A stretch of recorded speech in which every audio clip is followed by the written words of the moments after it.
Hello students, welcome back to the channel. I hope you people are doing great. हम कर रहे हैं class 11th का chapter theory of demand, one of my favourite topics में से। आप please मुझे कमेंट सेक्शन में बताएं कि आपको अपनी बुक में से सबसे ज्यादा इंटरेस्टिंग टॉपिक कौन सा लगता है या सबसे इजीएस्ट टॉपिक कौन सा लगता है। मुझे तो ये लगता है आपका थ्योरी ऑफ डिमांड। ठीक है, आप भी मुझे प्लीज जरूर बताइए आपको कौन सा अच्छा लगता है। हमने अपनी प्रीवियस वीडियोस में कर लिया था टाइप्स ऑफ गुड्स, जिसमें हमने कर लिए थे what is your substitute goods, complementary goods, normal, inferior and गिवन गुड्स। आई होप आपको ये क्लियर होंगे। कोई भी डाउट है तो आप कमेंट सेक्शन में मुझसे पूछ सकते हैं। ठीक है, और अगर आपको लगता है कि मुझे कोई और टाइप ऑफ गुड भी कराना चाहिए तो आप वो भी मुझे जरूर बताएं। अब एक बहुत फ्रीक्वेंटली वर्ड इस चैप्टर में हम सुनने वाले हैं जो है आपका डिमांड। ठीक है, डिमांड और क्वांटिटी डिमांडेड। अब ये दोनों चीजें कैसे रिलेटेड है और कैसे एक दूसरे से अलग हैं, आज हम वो चीज पढ़ने वाले हैं। तो without wasting any time let's start. तो पहला है आपका डिमांड। अब देखिए, मैंने इसको एक डिफरेंशियल वे में प्रेजेंट किया है क्योंकि तब हमें डिफरेंस भी पता लग जाएगा इसका इजीली।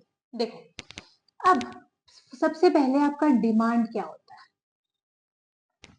ठीक है, demand is defined as the willingness of a consumer and his ability to pay the price. अब देखो, डिमांड क्या है। डिमांड है मेरी इच्छा और मेरी क्षमता कि मैं एक पर्टिकुलर प्राइस पर कोई कमोडिटी को खरीद सकती हूँ। ठीक है, जैसे एक लेस का पैकेट है, मुझे ये पता है कि ये 20 रुपीज का है। ठीक है, और मैं उसको खरीदना भी चाहती हूँ, तो मेरी विलिंगनेस भी है और मेरी एबिलिटी भी है उसको खरीदने की, तो वो क्या कहलाएगी, डिमांड। अब नेक्स्ट जो चीज होती है वो है आपका क्वांटिटी डिमांडेड। क्या होता है क्वांटिटी डिमांडेड? होता है आपका exact quantity of goods and services demanded by the consumer. अब मुझे ये तो पता है कि लेस का पैकेट 20 रुपए का है। अब मेरे पास पैसे भी हैं उसको खरीदने के लिए। ठीक है, और मैं उसे खरीदना भी चाहती हूँ। अब उसकी कितनी क्वांटिटीज मैं खरीदना चाहती हूँ, एक पैकेट खरीदना चाहती हूँ, 2 पैकेट खरीदना चाहती हूँ, 3 पैकेट खरीदना चाहती हूँ। ठीक है, उसे मैं क्या कहूंगी कि मैं कितनी क्वांटिटी में उसे खरीद रही हूँ, मतलब उसकी क्वांटिटी डिमांड मैंने कितनी करी है, वो होती है आपकी क्वांटिटी डिमांडेड। ठीक है, डिमांड क्या होती है, मेरी विलिंगनेस और मेरी एबिलिटी, जो मैं एक पर्टिकुलर प्राइस पर किसी चीज को खरीद सकती हूँ, और अगर मैं उसे खरीद सकती हूँ तो कितनी क्वांटिटीज में खरीद सकती हूँ, वो होगी उसकी क्वांटिटी डिमांडेड। नेक्स्ट, आपका डिमांड क्या दिखाता है, what it shows, quantity which will be purchased as various prices. ठीक है, क्वांटिटीज। ठीक है, अब कितनी मैंने डिमांड करी है उस चीज की, वो बताएगी आपकी डिमांड। ठीक है, next, amount, actual amount desire at a particular price. ठीक है, देखो कंफ्यूज मत होना, डिमांड दिखाता है आपका क्वांटिटीज और क्वांटिटी दिखाती है अमाउंट।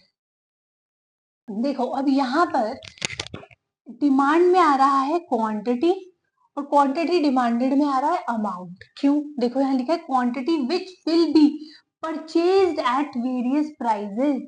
वो ये कह रही है कि श्योरली वो जो क्वांटिटी आप खरीदेंगे, श्योरली जो आप क्वांटिटी खरीद रहे हो उस प्राइस पर, जैसे मैं एक लेस का पैकेट खरीद रही हूँ 20 रुपए पे, तो वो क्या होगा, क्वांटिटी कितनी खरीदी मैंने, एक, तो मैंने एक चिप्स के पैकेट की डिमांड करी है, तो इसलिए क्वांटिटी क्या कहलाएगी, एक, इसलिए डिमांड में हम क्वांटिटी पढ़ रहे हैं। अब यहाँ पर जो दूसरी चीज लिखी है वो लिखी है actual amount desire at a particular price. ठीक है, अब जैसे मान के चलो हम एक्सपेक्ट करते हैं कि आने वाले इस मॉल में सेल लगने वाली है, तो क्या बोलते हैं, नॉर्मली हम क्या करते हैं कि यार जब सेल लगेगी तो हम 5 किलो चीनी खरीदेंगे। एक्चुअल क्वांटिटी क्या हम खरीदने वाले हैं, 5 किलो चीनी, वो अभी हमने खरीदी नहीं है, हमारी डिजायर है उसको खरीदना। ठीक है, तो डिजायर्ड अमाउंट आता है आपका क्वांटिटी डिमांडेड में, और एग्जैक्ट जो क्वांटिटी आप खरीदते हैं वो आती है आपकी डिमांड में। फिर से सुनो, एग्जैक्ट क्वांटिटी आती है आपकी डिमांड में, और डिजायर्ड अमाउंट जो आप खरीदना चाहते हैं वो आता है आपका क्वांटिटी डिमांडेड में। ठीक है, अब इसके बाद है कि आपका डिमांड जो है वो किन कारणों की वजह से चेंज होता है। चेंज इन डिमांड किन वजह से होता है। अब यहाँ लिखा है factors other than price. Price के अलावा कौन कौन से फैक्टर्स है जो मेरे आपको बदलाव ला सकते हैं आपकी डिमांड में। फर्स्ट है आपका फैशन। अब देखिए, अब मान के चलो कि फैशन चल रहा है आपका डेनिम जैकेट्स का, तो किसकी डिमांड बढ़ जाएगी, डेनिम जैकेट्स की। नॉर्मल जैकेट्स की डिमांड कम हो जाएगी। ठीक है, तो एक जो आपका फर्स्ट फैक्टर है वो तो हो गया फैशन या ट्रेंड, फैशन और ट्रेंड। नेक्स्ट क्या हो गया, आपका टेस्ट एंड प्रेफरेंसेस, ये आपका सेकंड फैक्टर है। अब टेस्ट एंड प्रेफरेंसेस कैसे,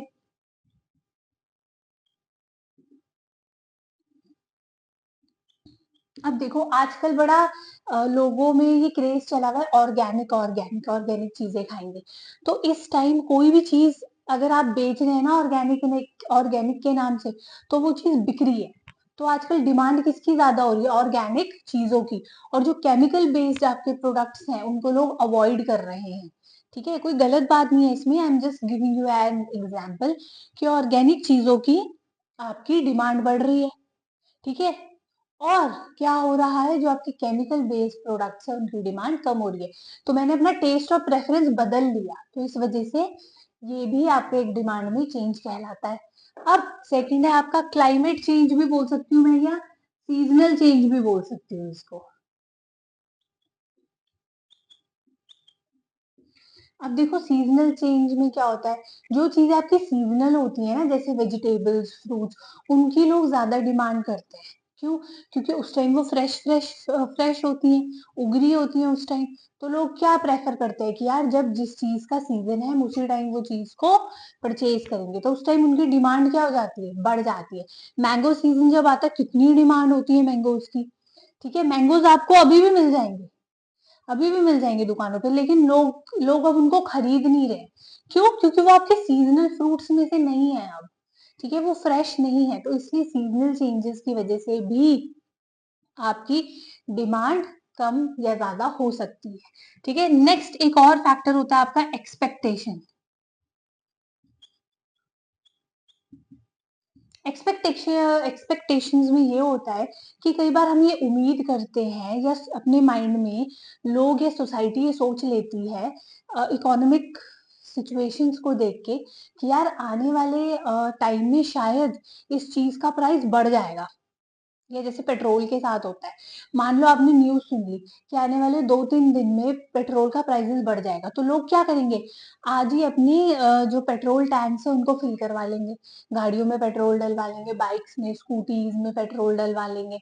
तो अभी प्रेजेंटली क्या होगी, उसकी डिमांड बढ़ गई और फ्यूचर में कम हो जाएगी। या लोगों ने ये सोचा कि यार कल न्यूज में सुना, या उन्होंने अनुमान लगा लिया कि यार कल जो है पेट्रोल के प्राइस कम होने वाले हैं, तो वो आज टैंक ना भरवा के कल भरवाएंगे। ठीक है, तो ये आपके एक्सपेक्टेशंस की वजह से भी आपकी डिमांड में चेंजेस आते हैं।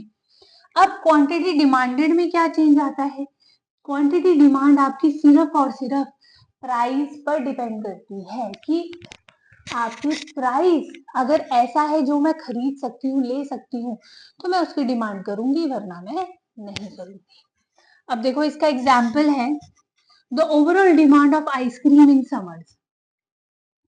समर्स में देखो ये एक सीजनल चेंज है कि समर्स में क्या होता है, लोग बहुत ज्यादा आइसक्रीम खाते हैं क्योंकि गर्मी होती है, तो उस टाइम क्या होता है, इसकी डिमांड बढ़ जाती है। ठीक है, और क्वांटिटी डिमांडेड क्या होती है, क्वांटिटी डिमांडेड होती है number of ice cream cups people are willing to buy at a particular price of ₹20।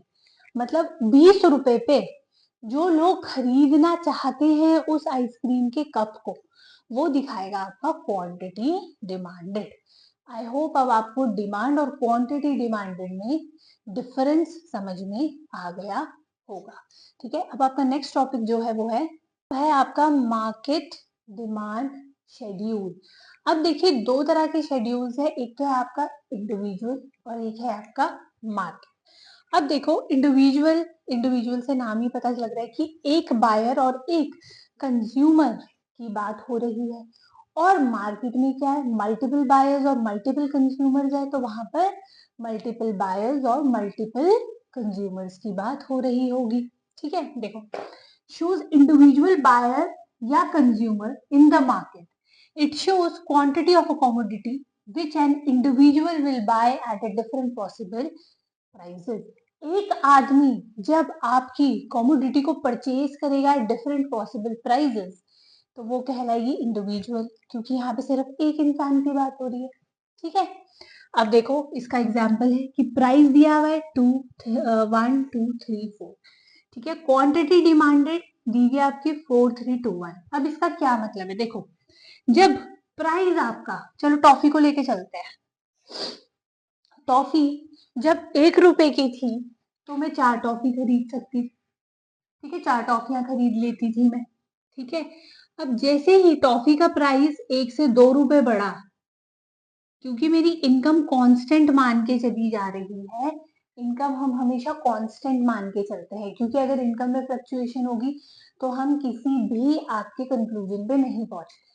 ठीक है, अब मान के चलो मम्मा देती है पॉकेट मनी 5 रुपीज। ठीक है, 5 रुपीज में से आप जब 1 रुपए की टॉफी थी तो 4 टॉफियां खरीद लेते थे, टॉफी के प्राइसेस बढ़ गए, 1 से 2 हो गए, तो अब आप सिर्फ 3 टॉफीज खरीद पाते हो।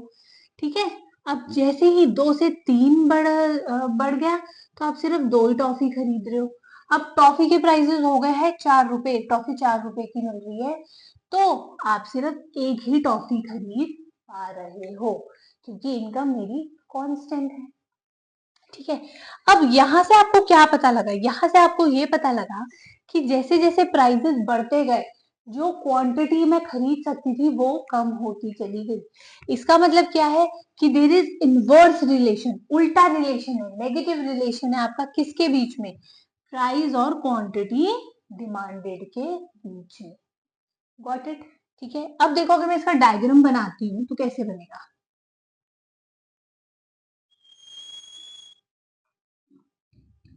Price, quantity demanded, x axis, y axis 0,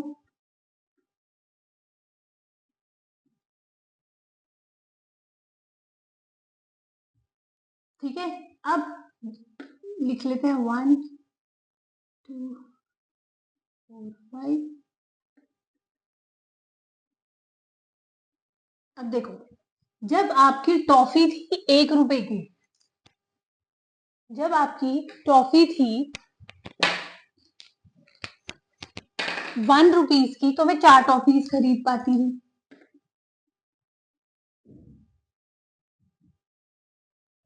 जब टॉफी का प्राइस बढ़ गया 1 से 2 रुपए, तो मेरी क्वांटिटी डिमांडेड हो गई कम। ठीक है, अब नेक्स्ट जब फिर से प्राइस बढ़ गया 2 से 3 रुपए, तो फिर से क्वांटिटी डिमांडेड मेरी कम हो गई, अब हो गई 3 से 2। अब मैं सिर्फ और सिर्फ 2 ही खरीद पा रही हूँ टॉफीज। अब जैसे ही प्राइस फिर से बढ़ा 4 रुपए हो गई, तो मैं सिर्फ एक ही टॉफी खरीद पा रही हूँ, फिर से क्वांटिटी डिमांडेड कम हो गई।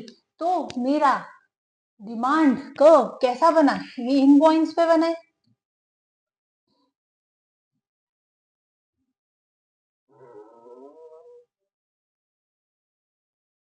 ये बना मेरा डीडी कर्व।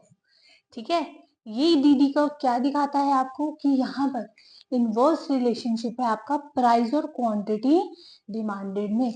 इकोनॉमिक्स को जब आप अपनी रियल लाइफ से जोड़ोगे, ठीक है, और फिर पढ़ोगे, तो आपको इकोनॉमिक्स कभी भी मुश्किल नहीं लगेगी। ठीक है, अब आप खुद ये चीज सोच के देखो कि मम्मा हमें बचपन में क्या बोलते हैं फिक्स्ड अमाउंट, या अभी भी एक फिक्स्ड अमाउंट ऑफ क्या बोलते हैं पॉकेट मनी देती है, देती है। अब 5 रुपए नहीं मिलते होंगे आपको, 500 मिलते होंगे, 1000 रुपए मिलते होंगे। उसमें अगर आप अपने फ्रेंड्स के साथ जाते हैं, कहीं पर खाने पीने जाते हैं, ठीक है, एक फिक्स शॉप होती है सबकी, ठीक है कि यार वहां जाते हैं हम लोग। अब वहां आप जाते हैं, मान लो 500 रुपए में पेप्सी भी ले लेते हैं, आप पिज्जा भी ले लेते हैं, बर्गर भी ले लेते हैं, फ्रेंच फ्राइज भी ले लेते हैं 500 रुपए के अंदर, तो आपकी फुल ट्रीट हो जाती है। अगर उसमें से भी किसी एक चीज का प्राइस बढ़ जाता है तो वो आपसे, आपके बजट से बाहर हो गई। अब क्या करोगे, कैसे खरीदोगे, तो आप उसको नहीं खरीदते हो, ठीक है। तो वहां पर उसकी डिमांड क्या हो गई, कम। समझ गए। तो हमेशा प्राइस और आपका क्वांटिटी डिमांडेड में इनवर्स रिलेशनशिप चलता है। समझ गए।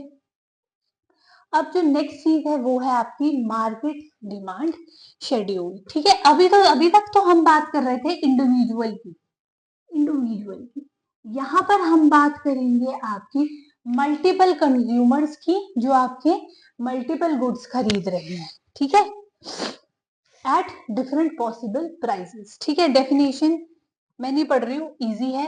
देखो प्राइस दिया हुआ, सीधा डायग्राम पे आते हैं।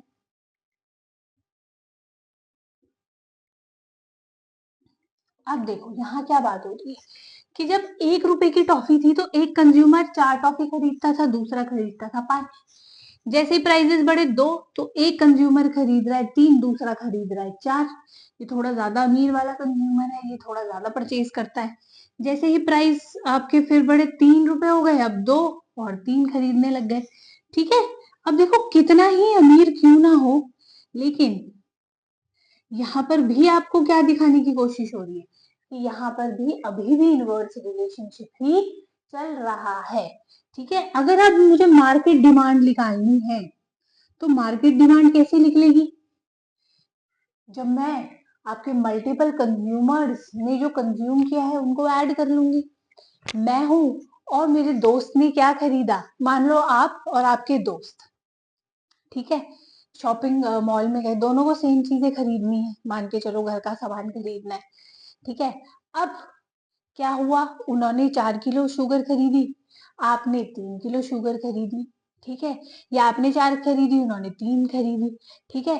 अब बिल, जब आप बिल लेने गए तो उन्होंने बोला कंबाइंड बिल दे देता हूँ, तो आपने बोला ठीक है कंबाइंड बिल दे दो। तो वो जो कंबाइंड बिल है वो क्या है, मार्केट डिमांड है, क्योंकि वहां पे एक से ज्यादा मल्टीपल कंज्यूमर्स की बात हो रही है, ठीक है। तो 4+5 कितने होते हैं आपके, 9, सॉरी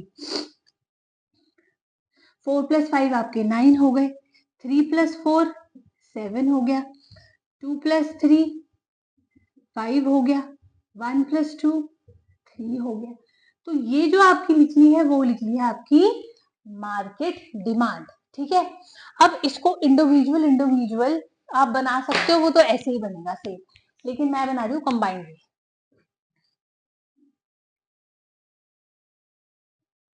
कंबाइंडली भी कुछ नहीं करना है, सेम एज प्राइस इधर का इधर ही रहेगा, क्वांटिटी डिमांडेड यही की यही रहेगी, एक्स एक्सिस वही का वही, वाई एक्सिस वही का वही।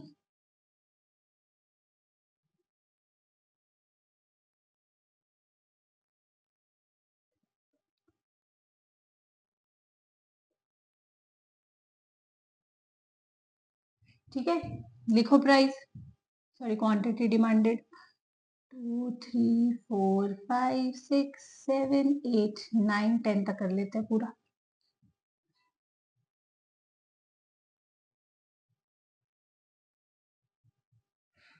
ठीक है, अब जब प्राइस था 1 रुपए तो मार्केट डिमांड थी 9 रुपए, ठीक है। जब आपका प्राइस था 1 रुपए तो मार्केट डिमांड कितनी थी, 9 रुपए।